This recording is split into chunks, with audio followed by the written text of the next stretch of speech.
Welcome to Straight Talk with Supply Chain Insights. My name is Lora.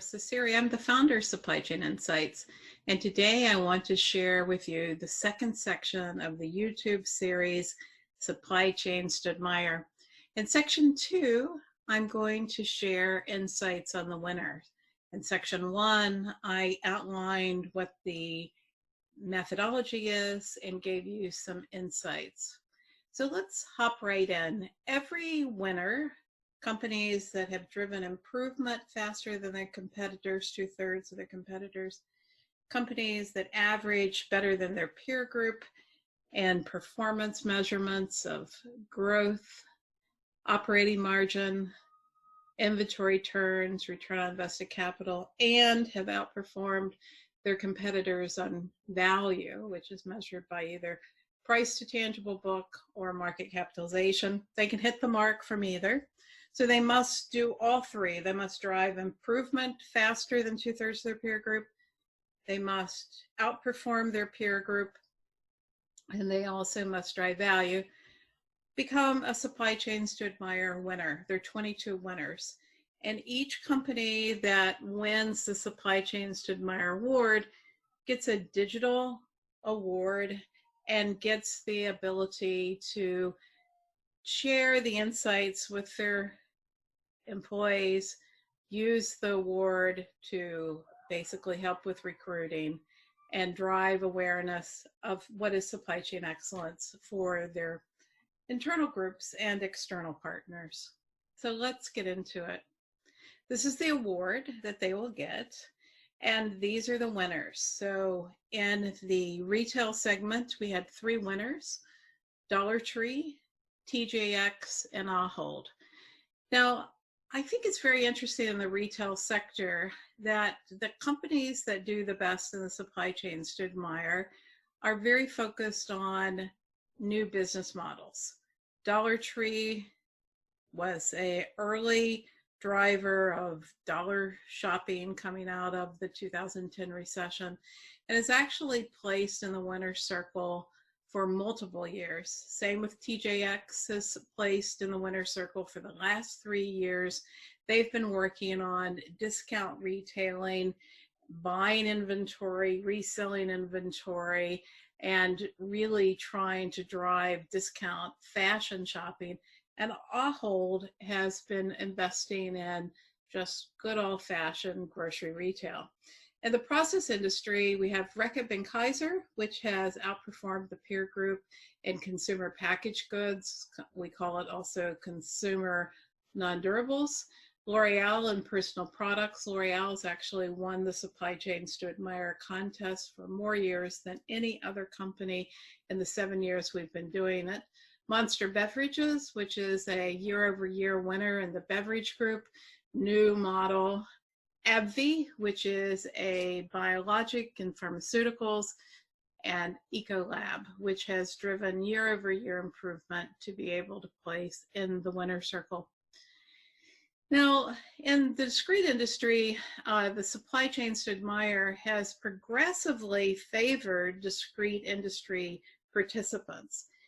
TSMC, which is Taiwan Semiconductor, early builder of a network to share digital capabilities from semiconductors in development, has placed for multiple years in the winner circle. Lockheed Martin, second consecutive year. Lockheed Martin love what they do on supplier development and helping suppliers. United Tractors in the heavy and tractor and heavy equipment. Broadcom and semiconductor, Samsung and Discrete. Ahold, which I hadn't heard of before, but is a company that makes hardware for homes and businesses. iRobot places for the first time. Rockwell Automation, which is very focused on the connected company, has a line of software and plant automation. VF places for the first time in the apparel industry. Toro in consumer durables makes many, many things that are in my garden shed. ResMed makes sleeping equipment, face masks, respiratory, Sleep Number, second year in a row that they placed in the winner's circle. Same for BorgWarner. BorgWarner is in the automotive parts sector, and Paccar in heavy equipment. Wow, now if you look at this list, this is probably not the list that anybody that's following this would have picked. This is a very data-driven process, and in the series, I will share how each of these companies compares to its peer group within its sector. Now, a lot of times people will say to me, well, Laura, I help companies in retail and consumer goods. And when people say to me, I do that, I'm like, you don't understand retail and you don't understand consumer goods, because each of the retail industries is very different. Each of the consumer goods different industries are very different. And each of the discrete industries are very different. And so as we do this work, we have to embrace and understand the differences and reward the companies that are doing the best within their peer group. To put all companies in a spreadsheet and shake them up and not respect the peer groups is just ludicrous. So that's one of the basic principles of the supply chains to admire. Now here's the award winner summary. As we have gone across the years, you can see that progressively this methodology is rewarding discrete manufacturers. Now, it wasn't designed that way when I first started. I think it's very interesting. We don't have a clear definition of supply chain excellence, so I'm continuing to see how this evolves.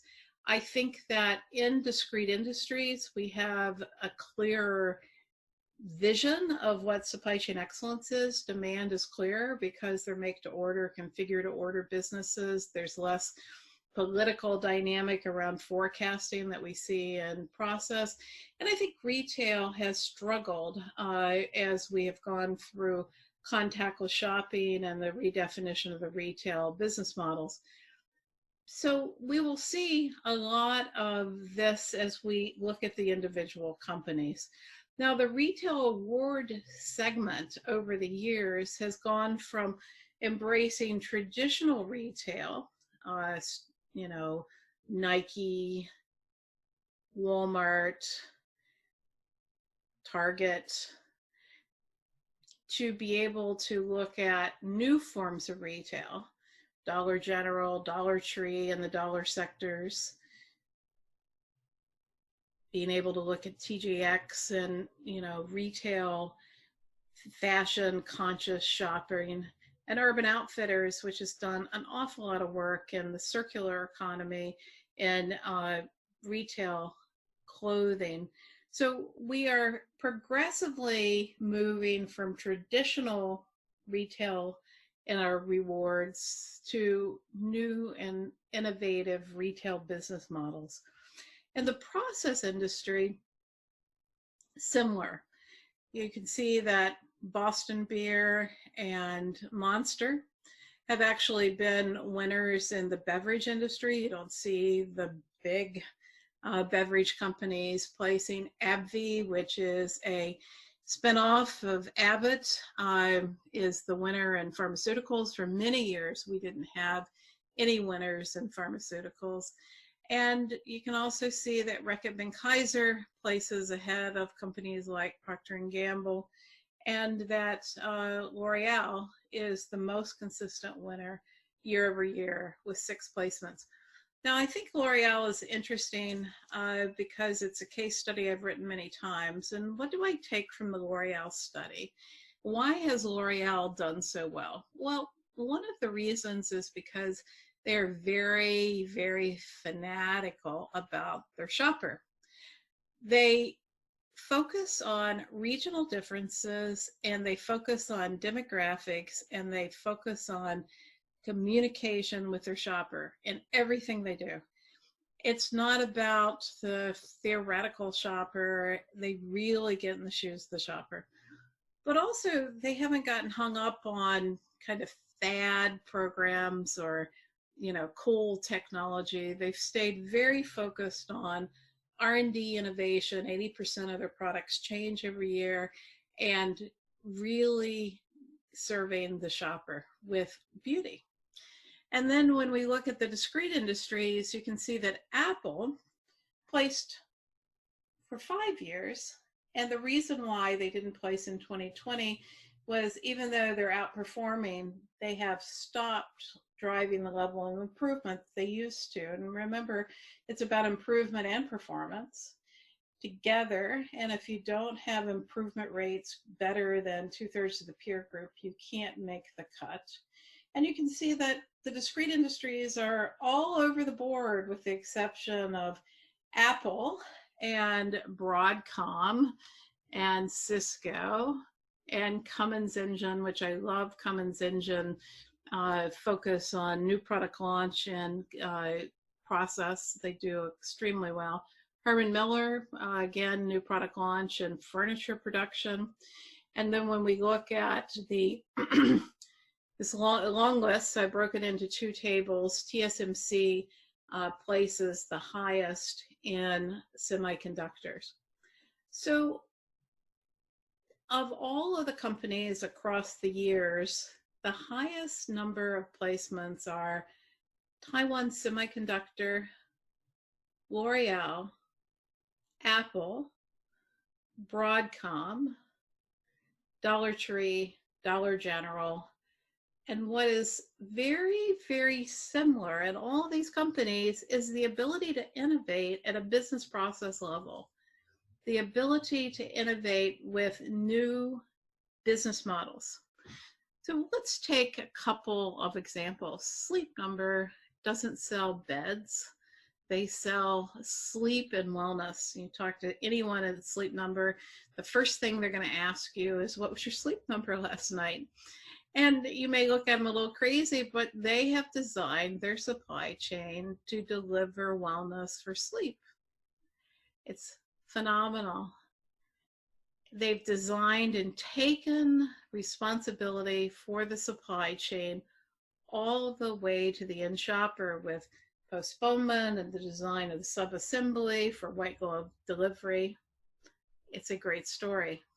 And I love TSMC's story of digital networks where they test semiconductor products and they share the potential of the semiconductor innovation in the die banks to the upstream potential users of semiconductors to basically allow their network of upstream designers to use the latest and greatest information on semiconductor innovation into their R&D manufacturing of the future. It's a great study. So if we look across all of these sectors, you can see that the discrete industries are getting stronger. They're better at planning. They're better at sourcing. There's less confusion about the orders. But across all of the sectors, the methodology is rewarding innovation. So next, we're going to look at the patterns. I hope to see you back here. This is Lora sharing insights on the supply chains to admire. Thank you.